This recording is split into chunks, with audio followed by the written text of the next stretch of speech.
Yeah, I just booked a flight Philly home on the red eye, nigga. Yeah, on the mission. Fly nigga in the backseat. Two bad bitches. We got to transition, obviously, into 6ix9ine after hearing that. Now, is this a culture that goes on in music, first and foremost, before we get your thoughts on 6ix9ine? Is testifying and talking something that readily happens, and it's just not just starting with 6ix9ine and getting such high publicity? Has this been going on, to your knowledge, for a long time?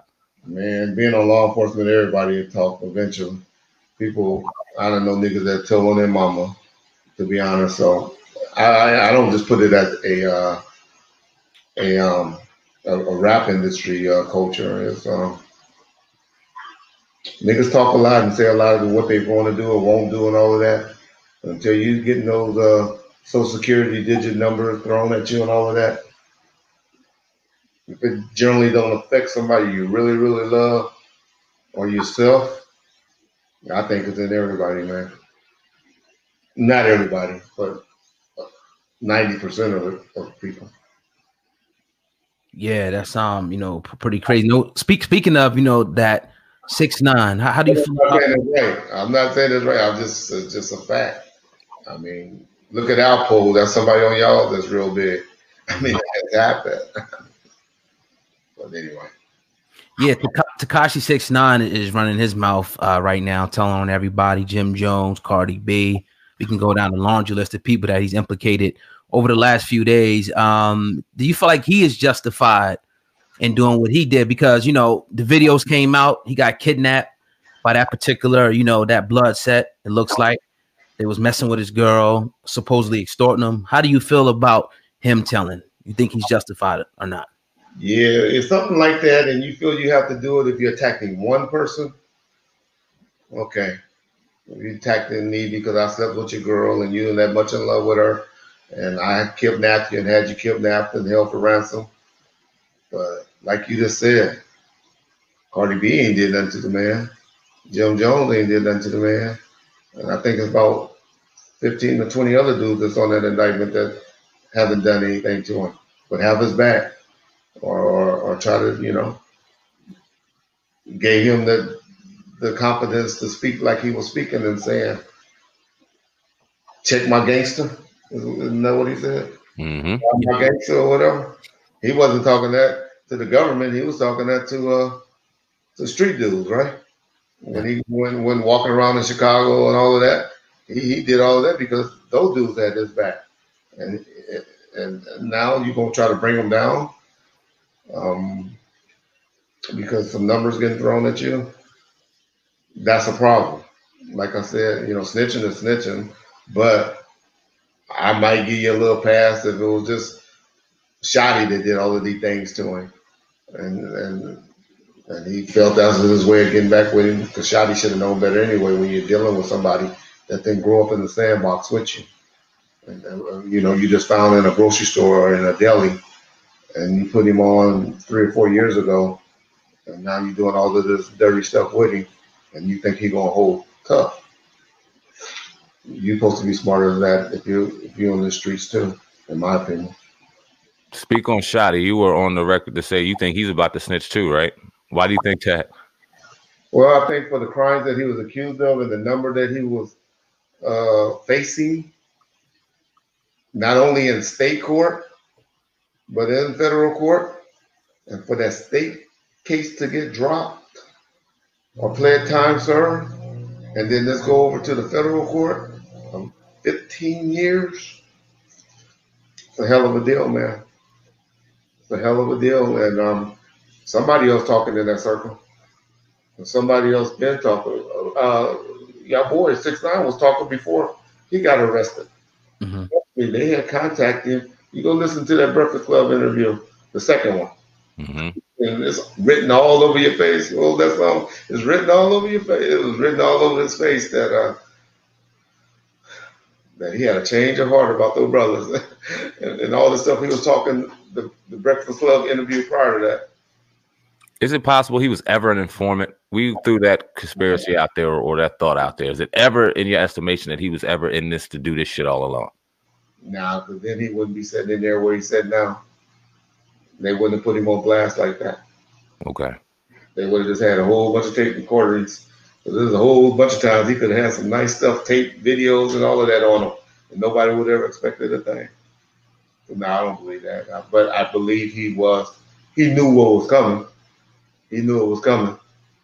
He wasn't surprised. And anybody that ever been in trouble with the government, they're usually not for drugs or something like that, for other things. You know, the FBI agents do homework for a long time, and they talk to a lot of people before they come. Do you see Jim Jones? You know, now they put the audio out. I'm not sure if you heard it. Him pretty much. Yes, I haven't. Okay, well, it was pretty much audio with him going back and forth from one of the members, one of the Blood members. He's a Blood, you know, saying that Tekashi 6ix9ine needs to be violated. You think that they, you know, will come down, you know, on him now, and the other people that he snitched on? You think there'll be active investigations against Cardi B and these other individuals? Was it after he was incarcerated or prior? After. After he was incarcerated? Yeah. Could be taken as a threat, I guess. Yeah, they just need to be careful. But generally, when they play their hand like that, talking about the government, they usually swipe up everybody at the same time. Now that this is something new, where they just learned about it, then yeah, he may need to watch out. But if they already known about it and that's been out there a while, then he's all right. But they usually come and they swipe up everybody, put everybody together.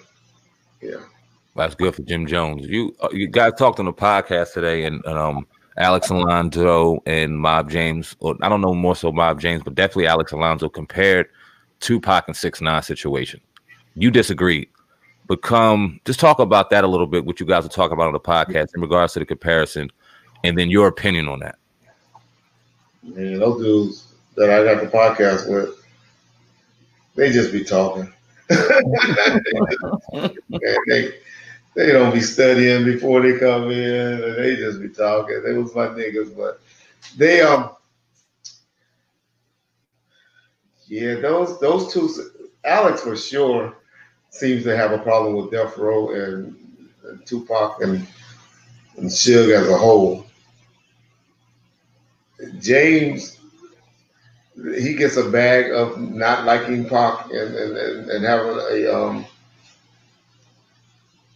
no respect for Tupac, but it mainly become, I don't care, he don't care who it was. It wasn't because it's Pac. It's just because of what we learning from with 6ix9ine. How these guys pull you in so close and be calling you the homie and the little blood and the little gangbanger and all of that. And your heart and your these are people that you supposed to have got winged out, would have got winged out a while ago. But now they up here standing like soldiers, and they have no reason to be standing like soldiers or even associates. And I think that's all that James be trying to express, and it just come off as hating or hatred, and he means nothing by it that way. He just saying, hey, that nigga ain't never got in a car with me. That nigga ain't never stood toe-to-toe with me for the mob. He may have been cool with you 5 or you 6 niggas that was rolling with him all the time. But y'all need to stop hollering that he was a mob member.